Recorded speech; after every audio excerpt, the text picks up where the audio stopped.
Hi guys, my name's Jack. Welcome back to the Red Path with episode 5 of WAAC Weekly, the show where we look at Team Red Path news as well as World Eaters out in the world, and just give a bit of a roundup on how World Eaters are doing in the current meta.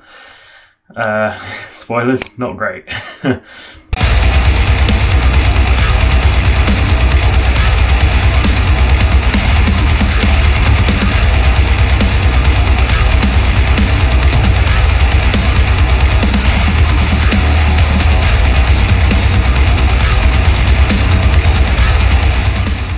Okay, so let's just dive straight into the roundup for this weekend. There were 44 games this weekend, split amongst 14 players. There's a lot of people playing. So that was 1 GT and then 13 RTTs. The GT was a 1 and 4. The 13 RTTs included 4 2-on-1s, 5 1-and-2s, and 4 and-3s. So of those 44 games, we unfortunately slight improvement on last week, 31% win rate, but still fairly low. A lot of 0-3s. A lot of 0-3s. And then just a little note on the rankings before we move on. Dylan Matasek commented on the last video to say that he wasn't... He unfortunately is not going to make LVO this year, so he's probably out of contention. I think Ken Purvis as well, who was also top 10, mentioned that he probably wasn't going to make LVO as well. So that he's probably out of contention as well, meaning it's really Ben Sanson, Mark Whitaker. Jamie's got an outside chance, I think, because he's currently in 8th from memory. But it's tightening up. It's getting exciting. I'm getting nervous. So let's move on to Team Red Path news. So the two people that I could see that were active this week were Jamie and myself. So yeah, it was.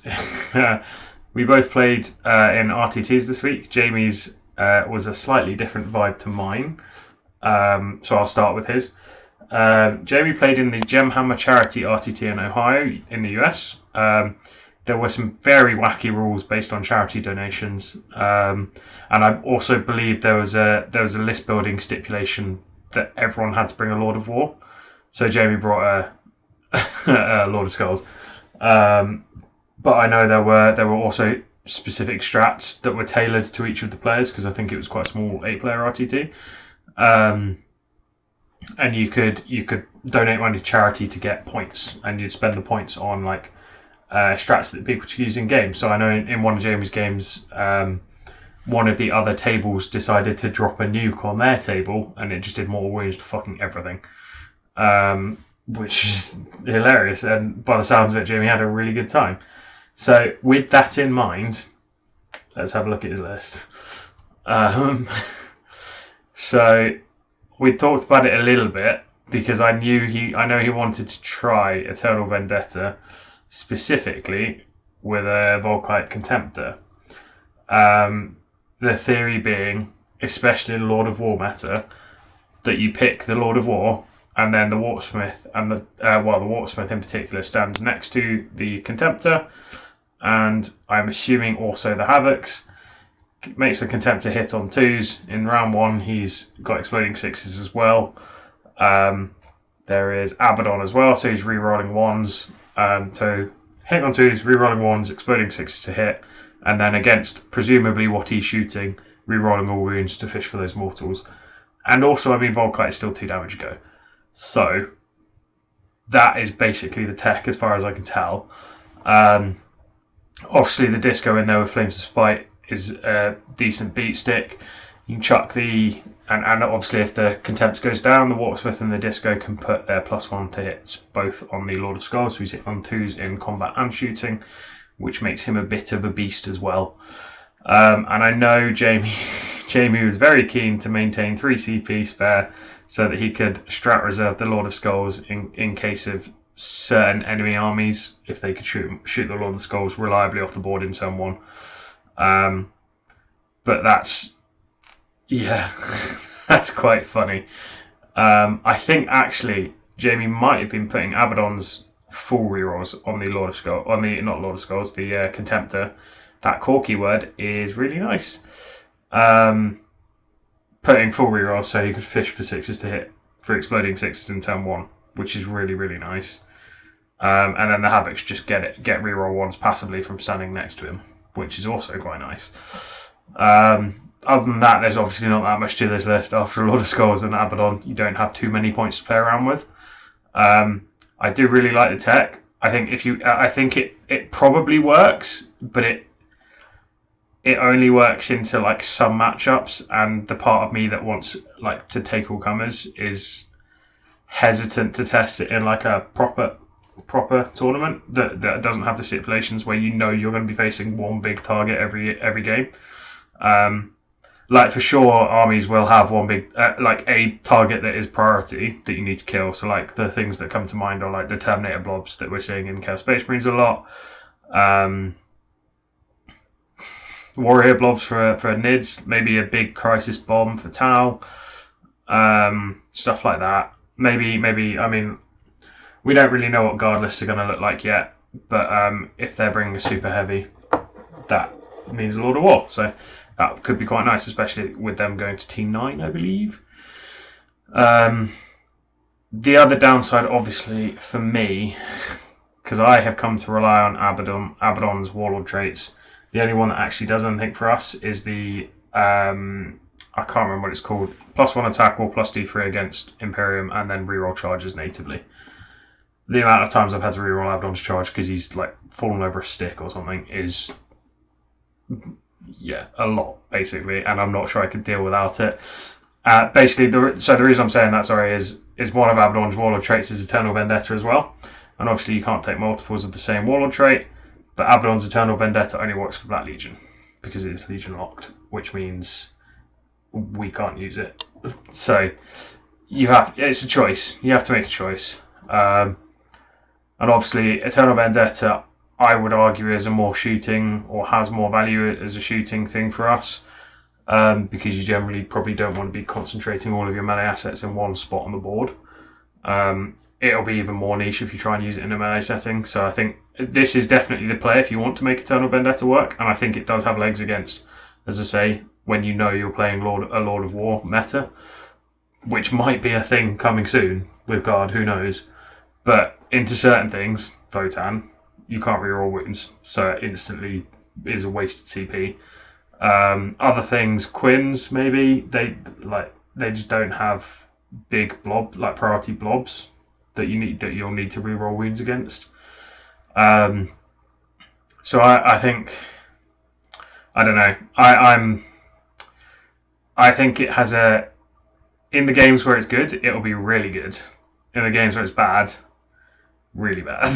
Like, useless, wasted CP. And also because you've built so much for it, I'm not sure. I think it wrecks the rest of your... Oh, he has a Land Raider as well, I didn't even notice that. That's amazing. In the other games, I don't know.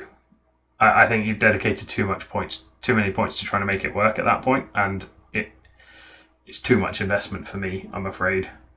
But I know Jamie's going to try and make it work, and I believe he was talking about taking it to something along these lines to RBO as well, which is amazing, because I do like the concept of this list. I just think it's very hit and miss, and for me it's too much hit and miss. So Jamie finished 4th out of 8. He finished 2-1, which is amazing. He beat Slanesh Demons with a big Chaos Knight, and he beat Knights and a big Knight and a Sisters list. Obviously, some armies have a harder time shoehorning a Lord of War in than others. He lost to Leviathan Nids, who had a Harridan, which is amazing. Harridan? Is that the right one? Or the Hierophant? I don't know. Big bug. Yeah, so I think I've gone into his list in a fair amount of detail. So let's move on to the next one, which is me. So I, fresh off my couple of months of memeing around, went to an RTT where I was going to take it seriously. At the Gothic Games RTT in Canterbury in the UK, decided not to take it that seriously in the end. Had a very stressful week at work beforehand. Ended up going to the Winter Wonderland on Friday night with work, and drinking too much. My boss got us all Jaeger bombs, which I haven't drank since university, and I turned up to the tournament very tired, having had 4 hours sleep and driven an hour, and very hungover, into a really rough game against Bloody Rose Sisters, a very good specifically Sisters player from my local club, who was running a very good Bloody Rose Sisters list. And like, it was a good game. He helped me through it. As I said, I wasn't feeling the freshest. He helped me through it. I made a couple of mistakes early on. Like my early decision making was really poor because I was not feeling great, and that unfortunately meant that I never really got into the game, I don't think. That coupled with it was my first experience of Sisters and Nephilim, and their secondaries, which are totally balanced and not at all bullshit. He scored 11 points on one of them in turn 1, or by the start of his turn 2, and there was nothing I could do to stop it. So that was fun. Sorry, I should probably click over to my list. So that was fun. I then, with my submarine efforts successful, completely intentional, of course, I matched into Tyranids at 0-1, which I was like, cool, great. Then realised it was Gorgon. Had to look up what Gorgon was, because I don't think I've ever seen Gorgon on the tabletop at all. Didn't know what they did. Apparently it gives them poison, so they always wound non-vehicles on a 4+. Sure. It was quite a brutal game, I'm not going to lie. In turn 2, so I went first, and in my turn 2 I made a 10-inch charge with my 8 red butchers who had been untouched, and basically pinned him into his deployment zone on Tide of Conviction. I was messaging the boys during the game because I did feel quite bad for the guy, because he was rolling really so he wasn't able to roll anything higher than 1s and 2s on anything except saves, and that is not an exaggeration. The only thing he could roll was saves. Like, he needed 2s to wound with Shard Gullet and roll 3 1s, and it's like, there's not much you can do about that at that point. The game finished 90-14. Both of those scores include painted. I did realise quite early on what was going to happen, and ended up playing quite sloppily towards the end. I probably could have squeezed out some more points. So like I dropped points on the Long War, and I think I dropped 5 on Skulls as well, because the Tyranid Prime that I picked was exposed, and I failed the charge with the Demon Prince, and then was like, I might as well like pin him, get rid of him basically, because it flipped the objective. It got me extra Long War points, I guess, and charged him with Chosen, and they butchered him. Yeah, so it was, that was quite a savage game. But the guy, he was a really nice guy, and it was, I think he still had fun, hopefully. I still lost, like most of my army, but it was still 90-14. So then my final game, I matched into Ulthwaite Eldari, a list complete with a Webway Gate and an Avatar. Never faced either of those. His secondary picks, as he realised quite early on, were not great. I would also like playing its fortification on GW terrain, as I know from list designs trying to fit the crown in. Not the best choice, because you are very limited in where you can put it without removing a big L, and why would you want to do that? So his secondary picks were not amazing. He picked the one where he has to like hold the Webway Gate basically, having placed it, and then he placed it right outside my deployment zone, and I obviously deployed all of my stuff on that side so that I was going to take those 15 off him. He then also put the Avatar in Strat Reserve, which to me was like, cool, he's coming in through the Webway then.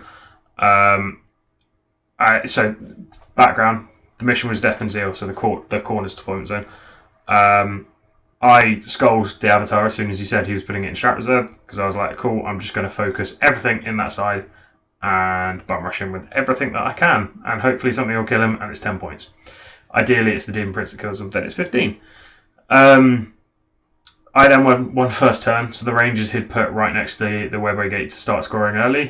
He redeployed away from them, because otherwise I was just going to get a turn 1 charge and kill them, and deny him the points, and he'd lose the Rangers. But so I nailed him on, I think it's called Hidden Paths or something, so I nailed him on that. He only got 4 on Scout the Enemy. You do actions, you get more points if it's in my deployment zone or if it's in no man's land. Because I just played hyper aggressive into him with everything that I had. And he didn't really have. He had 5 Scorpions and 5 Banshees, and that was all of his combat. So as soon as I made it to him, it was like game over. He also spent a couple of turns trying to shift my Terminators when they were in cover with Illusory on, which was probably a mistake. The drill failed to hit ever in combat. It made 3 rounds of attacks. Didn't hit a single attack. That was nice. Into vehicles as well. That was really nice. However, the high point of the game was the Avatar came in through the Webway Gate in like turn 3, I think. And my Hateful Mo, having done nothing all tournament, like he'd failed very makeable charges, been overwatched to death a couple of times, all of that good stuff. He charged the Avatar, so the full health, 14 wound, toughness 8, halving damage Avatar. He rolled 3 6s in his. So also I lowballed his attacks. I can't read apparently when I'm hungover, so I thought he had 5 attacks base, so I was only rolling 7 with Butcher's Nails and Hatred Incarnate. Hatred Incarnate? No. Is that the right one? Yes. The one that gives him +1 strength, +1 attack, and reroll hit. So I rolled 7 attacks when I should have rolled 8. He rolled 3 6s to hit the first time. And I was like, cool, I'm going to reroll everything that's not a 6. And so rerolled the other 4 and got another 2 6s. So that was 10 mortal wounds to the Avatar, taking it down to 4. With exploding 6s in turn 3, it also meant 2 more wounds got through his invuln save, and those damage 2 was down to 1 because of the half damage thing on the Avatar. But he still did 12 damage to the Avatar in 1 round of combat and nearly one-shot him. My 80-point Master of Executions nearly killed a 280-point incarnation of an Avatar god, of an Eldar god. So that was fun. And it basically meant that the next turn my Demon Prince, although very nearly dying to a charging Wave Serpent, a charging 1 wound Wave Serpent, my Demon Prince did make it into him in the next turn and get 15 on skulls. So that was a really fun game. It was quite close. I can't remember the exact score. I think it ended up being something like high 80, like 87, 66 to me. 66 seems high. Mid 50s, maybe? I don't know. 87, 50 something, I think, from the off the top of my head. So a good game, and like it was a fun game to like close it out. And as I say, I think he killed most of my stuff again. Although the game did end with like Terminators and an unwounded Abaddon on his home objective. So yeah. So in terms of the list, then, so my Demon Prince with Disciple of Khorne. So reroll big hits against big stuff. It makes him perfect, or characters. It makes him perfect for his job, which is killing characters for skulls. That's basically why he's in the list for me. An Apostle with Illusory Supplication, nothing revolutionary there. Blob Cultists, 2 squads of Berserkers, blob of Rune Butchers. I've ditched all the Flamers to drop some points. They're all just basic with Rune and Red Butchers. 2 squads of Chosen. I know Darrell was running 8 or 1 squad of 8, but I like the flexibility of having 2 squads of 5. Here we go, it is called Hatred Incarnate. Master of Executions, Mark of Khorne, Hatred Incarnate. I have run him bare before and really missed the reroll hits. Being able to fish is really good. And, I mean, into stuff like the Avatar, it can be quite funny. Squad of 5 Possessed, 2 Rhinos, a Drill with Flamers, and then Abaddon. and I paid for his Hall of traits because I really like the, what is it called? I think it's Paragon of Hatred. Is the +1 attack, +D3 against Imperium and reroll charges. So basically, I had one squad of Berserkers and one squad of Chosen in the drill, and the drill deep struck every game, all three. And then one squad of Chosen in one Rhino and one squad of Berserkers in the other, just to help me like spread out nice and early, basically. And I really did enjoy having that speed back, because this is the first time I've really run transports that haven't. I mean, aside from the Land Raider meme list, which was not that long ago, this is the first time I've run transports properly since the new book. And I did really enjoy the extra speed, like the extra 3 inches getting out, and also just the 12-inch move, having a Rhino to drive around and sit on objectives and stuff was really nice. Yeah, so I'll talk about list tweaks when I wrap up, because I kind of want to move on to the some of the other tournament performances. As I said, there are a couple of other 2-on-1s. So one of them was in the UK at Grim Dice 40k. I apologise for this pronunciation of your name. Nodge Burkett, I think. 12-player event in Grimsby. He finished 5th. He beat Nurgle and Zeech Demons, and then also Salamanders. And then lost to a Kraken Nids list, although not a fully optimised Ravenous spam. That goodness. An interesting list. So Chaos Lord and Terminator arm with Gorefather and Violent Urgency. Feels like 8th again. Exalted Champion with Gorget of Eternal Hate. That's pretty nice because otherwise he doesn't have an invuln. And the reroll once to win is pretty nice. So 2 squads of Cultists, 2 big squads of Berserkers, big squad of Rune Butchers, big squad of Warp Talons, 6 Obliterators. Be interesting to hear how they went. Clearly it went alright. Rhino and a drill with Volkite. So I'm imagining 1 squad of Berserkers in the Termite, 1 squad of Berserkers in the Rhino. Talons are there for the potential Alpha Strike. 3 CP. No, they're not, because he spent all 6 CP pre-game. So Talons are a nice threat piece then.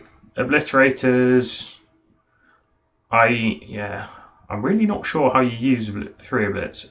I'm imagining you drop them in, right? Because otherwise, I don't know. I'm very confused. My experience that maybe with 3 of them they are a bit more reliable. My experience with Obliterators was obviously only singles, but the only profile I found actually useful was the Horde clearance one.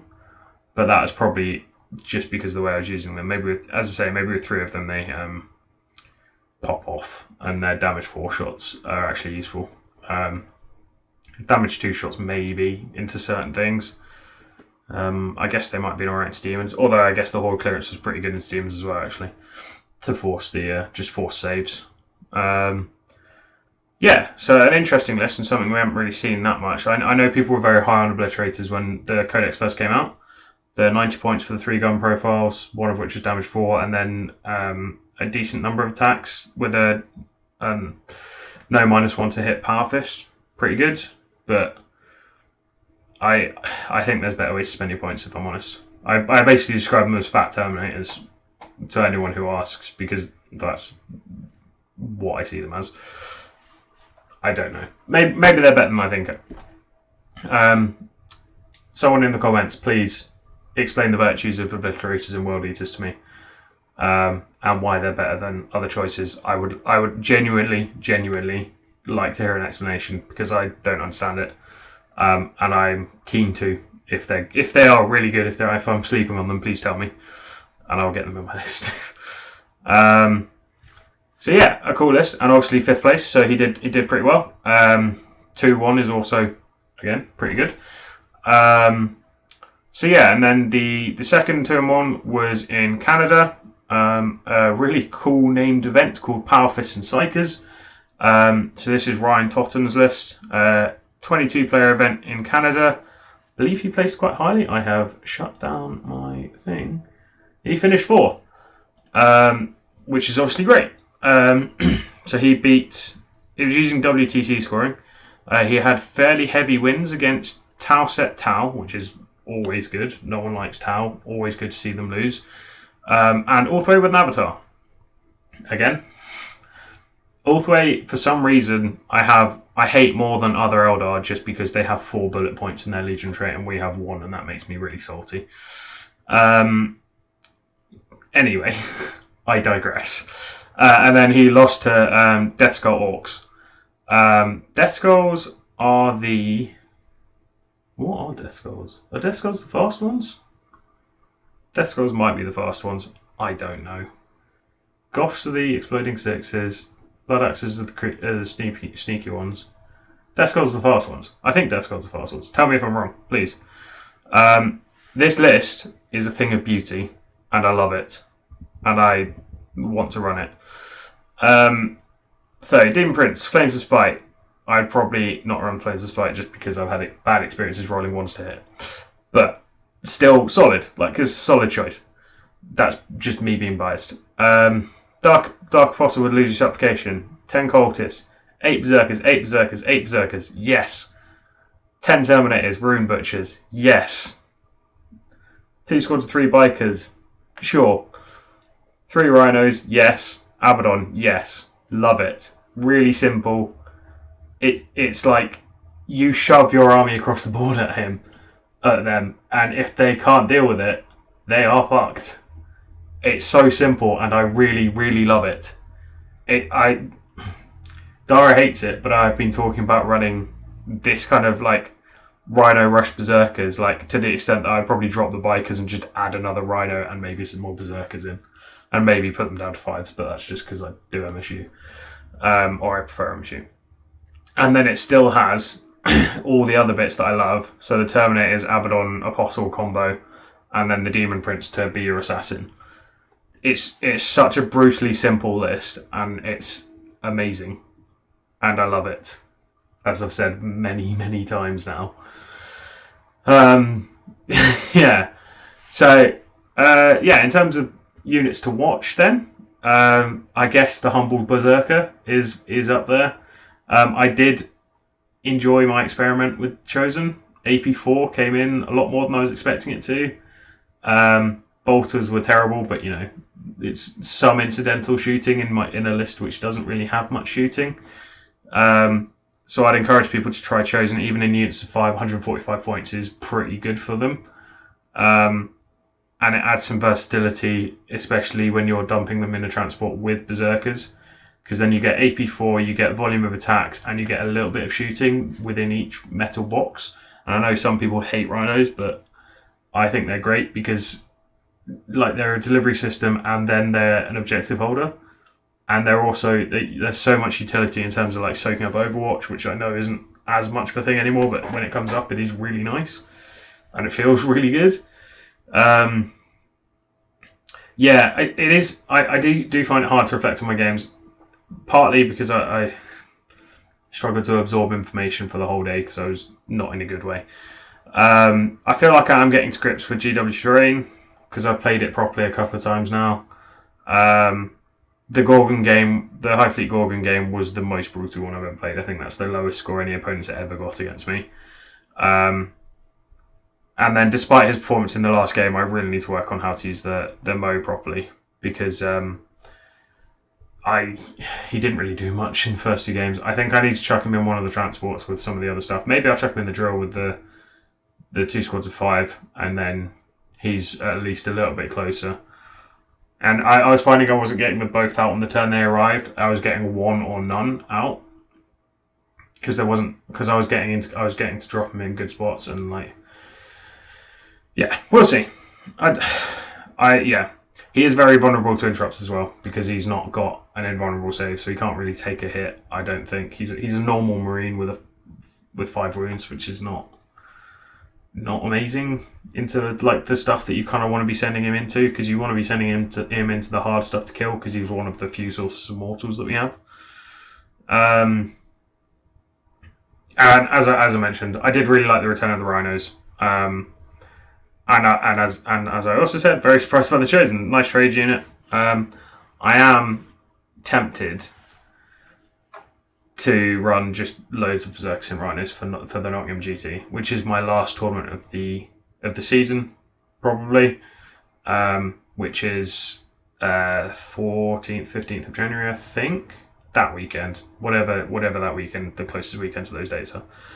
I actually need to write my list for that. So I need to think about that. I don't think I'm tweaking too much at the moment. I've got a league game. So the league game that I was supposed to have last week has rearranged, and I'm not sure I'm actually going to get to play it now against Space Wolves. But I've got a league game against Tau tomorrow night as of recording, and I'm considering running this list against them because I don't think my meme list will do very well against them. 2 Land Raiders and Lord of Skulls can probably all get picked up very quickly against Tau, so I'm probably not going to take them.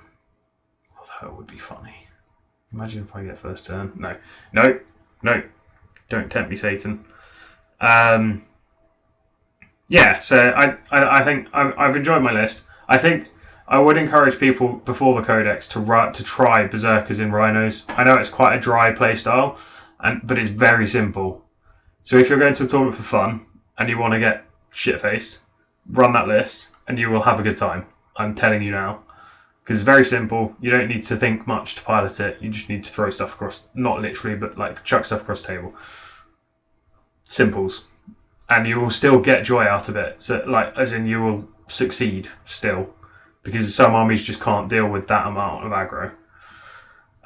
So I'd encourage people to try it, especially before the new book comes out, because we don't really know what's in the new book. Although, today, there was Angron stats reveals. I don't know if we're doing another video on it. So I'm just going to say, it's not the complete picture. Some of the rule choices are weird. I think the stat line's really nice, generally. It's just a bit underwhelming compared to what he could have been, and I think we were spoiled by the first 2 Traitor Primarchs. When they both came out, it was like, oh my god, Magnus knows all the spells in the book, and Mortarion's literally impossible to kill and really overpowered. And Angron kind of feels like, oh, he's got loads of attacks, I guess. But that's it. Like, that's where the interest like begins and ends. And it'd be cool. I hope he has some more data sheet abilities, and obviously we don't know how he we don't know if he has more. We don't know how he interacts with Blood Tithe properly yet. It hasn't been revealed or in detail at all. And we don't know strat support or, as I say, other data sheet abilities. We have very limited. We have the stat line and we have the weapon profile, and that is it.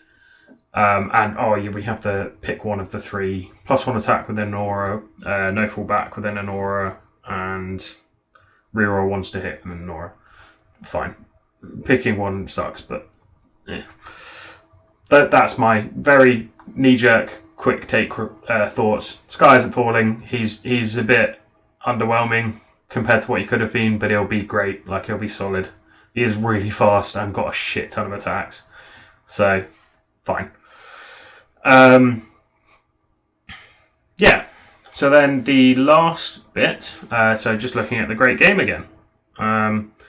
So this is where I'm just tracking the number of God-aligned Legion players for each god every week. Like there's a running total, like how many players have recorded scores in this season for them. I'm anticipating a big old spike when the new Codex comes out, because at the moment World Eaters really, really need it. At the moment we're up to 184, so we gained 4 players this week, or four more players submitted scores. Emperor Children are up at 228, again a few more than us. Thousand Suns are on 1,128, and Death Guard are still in the lead at 1,298, probably based off the fact they're in the starter box a couple of editions ago. 1 edition ago. 8th. Right? Don't know. Anyway, I've rambled. I've gone off on many tangents. I hope you guys have enjoyed it and you've stuck around. Please let us know. I called out some stuff in that. Let me know if I'm wrong. Please tell me if I am wrong. Tell me why Obliterators are good. Down in the comments below. Please like, subscribe, notification stuff, please, so you don't miss videos. Join the Discord if you haven't. We have a lot of good discussions there. Contrary to popular belief, there is more than one one World Eaters Discord, however much other YouTubers say there are not. The Red Path is a great one. It's a great community. You can enjoy memes, World Eaters memes, and good thumbnails, because Although mine are bad, everyone else is good. Anyway, I'm rambling again. So, most importantly, stay healthy, stay safe, and kill main burn.